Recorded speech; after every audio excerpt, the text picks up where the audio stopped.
ইমানের জন্য যদি আমার মা বাপকেও ছাড়তে হয় ছাড়বো, ইমানের ক্ষেত্রে যদি আমার দলের নেতারে ছাড়তে হয় ছাড়বো, কিন্তু ইমান আমি ছাড়বো না। আমার যুবক ভাইরা, ইমান যদি জাররা পরিমাণও থাকে, মানে কোন রকম জাররা পরিমাণ ইমানটা লইয়াও যদি কবরে যাও, আল্লাহ নবী বলেন গুনার কারণে জাহান্নামের আগুনে জ্বালাইব পোড়াইব, কিন্তু ওই যে জাররা পরিমাণ ইমান ছিল রে, আমার মালিক একটা সময় জাহান্নাম থেকে উঠাইয়া মালিক জান্নাতে ঢুকাইব। কেবলমাত্র ছোট ছোট ইমান জাররা পরিমাণ ইমান থাকার কারণে, তাই ইমানের দাম আছে না নাই? দুনিয়া ক্ষণস্থায়ী দুনিয়ার জন্য ইমানটারে বিক্রি করবেন না। বিক্রি করছেন তো ধরা খাইছেন, কারণ এই ক্ষণস্থায়ী দুনিয়া বেশি দিনের না। কথা বলো, এই পৃথিবীতে কেউ থাকতে পারে না, কেউ থাকতে পারছে। কথা হয় না, আপনি আমি থাকতে পারবো। পৃথিবীর মধ্যে সবচেয়ে সত্য কথার মধ্যে একটা হলো মরতে হবে। কথা হয় না, কেউ থাকতে পারে না। এজন্য কবি বলেন আমার আগে এই বাড়িতে বাস করেছে অনেক জন, আমার আগে এই বাড়িতে বাস করেছে অনেক জন, তারাও গেছে আমিও যাব, রইব না আর বেশিক্ষণ। থাকতে পারবো না। এই গ্রামের মধ্যে কত বড় বড় দাপটশীল লোক আসিল কিনা, জাতির দাপটে এলাকার মানুষ কাঁপত, এমন মানুষ আসিল নি? আজকে তাদের কোন খবর আছে? কবরের সামনে গিয়ে দেখেন গরু ছাগল পর্যন্ত তাদের কবরের আশপাশ দিয়ে যায় না।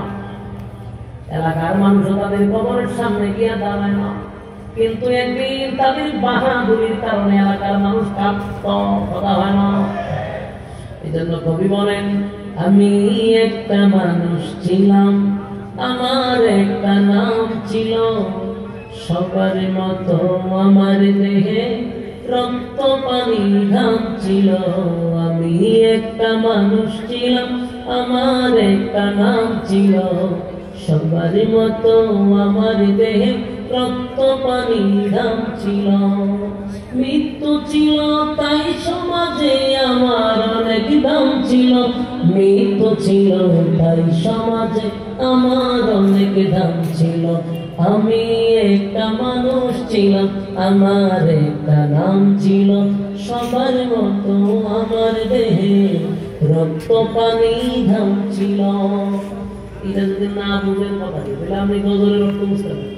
মনে করেন আমি মারা গেছি, মরা মানুষটা কি বলতেছে যে আমি একটা মানুষ ছিলাম, তোমাদের মতোই আমার শরীর রক্ত ছিল, আমার শরীর রক্ত ঘামত।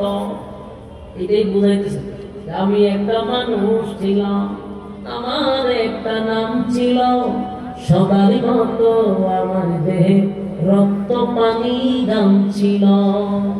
মৃত্যু ছিল তাই সমাজে আমার অনেক দাম ছিল, মৃত্যু ছিল তাই সমাজে আমার অনেক দাম ছিল।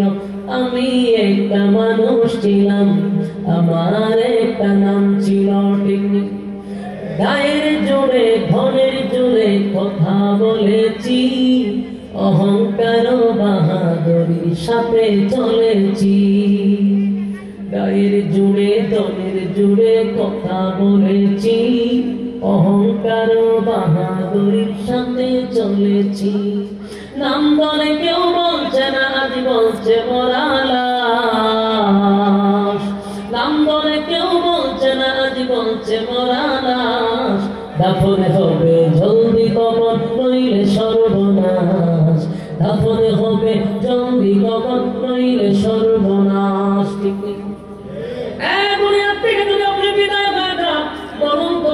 আপনার নাম দইয়া কেউ ডাকে, কথা হয় না। আপনার সন্তান বলবে লাশটা খাটিয়ার থেকে নামাও, লাশটারে গোসল করাও, লাশের উপরে কাফন পরাও, লাশটারে কাটিয়ে উঠাও, লাশের জানাজা পড়াও, লাশ কবরে নামাও। সন্তান একবারও বলে না আব্বারে নামাও, আব্বারে গোসল করাও, আব্বারে কাফন পরাও। কসম খোদা সেদিন আব্বাটা ভুলে যায়। আপনার নাম যদি থাকে আব্দুর রহমান, আপনার নাম ধরে কেউ সেদিন ডাক দেয় না। আপনার প্রতিদিন আপনার নাম ধরে ধরে ডাকলো, কিন্তু বাড়িতে যাবার লাশ হয়েছে। কথা বলল দি আপনারা মনে হয় পাশা বুঝেন না, বড় নাম দিলে কেউ ডাকে। আপনার পরিচিত মানুষ নাম ধরে সারা জীবন ডাকলো, কিন্তু যেদিন মারা গেছে বাড়িতে দুই গায়ে বয় লাশ কোথায় আছে, সাথে সাথে আপনার নাম শেষ। তাই কবি বলেন নাম ধরে কেউ বলছে না, আজ বলছে মরা লাশ। নাম ধরে কেউ বলছে না, আজ বলছে মরা লাশ। দাফনে হবে জলদি কবর নইলে সর্বনাশ, দাফনে হবে জলদি কবর নইলে সর্বনাশ। আমি একটা মানুষ ছিলাম, আমার একটা নাম ছিল, সবার মতো আমার দেহে রক্ত পানি ঘাম ছিল। ঠিক একটা কথা পৃথিবীর মধ্যে সবচেয়ে বেশি সত্য, এটা হলো মরতে হবে। কথা হয় না, মরতে হবে রে, মরণ লাগবো। তাই পৃথিবী চিরস্থায়ী না, চিরস্থায়ী না, চিরস্থায়ী না, মরতে হবে, মরণ লাগবে। করুন বেঈমান হইয়া মরবো না, ঈমান লইয়া, ঈমান লইয়া মরতে হবে। তাই আমি বারবার আপনাদেরকে বুঝাইতে চাই, দুনিয়ার সব ছাড়তে রাজি, ঈমান ছাড়তে রাজি না। এক অবস্থায় দুনিয়াতে যদি একবার ঈমান হারা হইয়া যাইতে পারি, অল্প সময়ে ঈমান ছেড়ে দিলাম, চিরস্থায়ী জীবনে জাহান্নামে চললাম। এজন্য ভয়টা আছে। এই জন্য ঈমানের সহিত মৃত্যু দোয়া করবেন, আল্লাহ মরণ দিয়ে তো ঈমানের সাথে। মালিকের কাছে দোয়া করবেন, মালিক যেদিন দুনিয়ার থেকে তুমি নিয়ে যাইবা, ঈমানের সাথে মৌত দিও। আল্লাহ রমজান মাসে মৃত্যু দিও, রমজানের শুক্রবার মৃত্যু দিও, আল্লাহ সেজদারত অবস্থায় মৃত্যু দিও। মোট কথা আল্লাহ ঈমানের সাথে মৃত্যু দিও।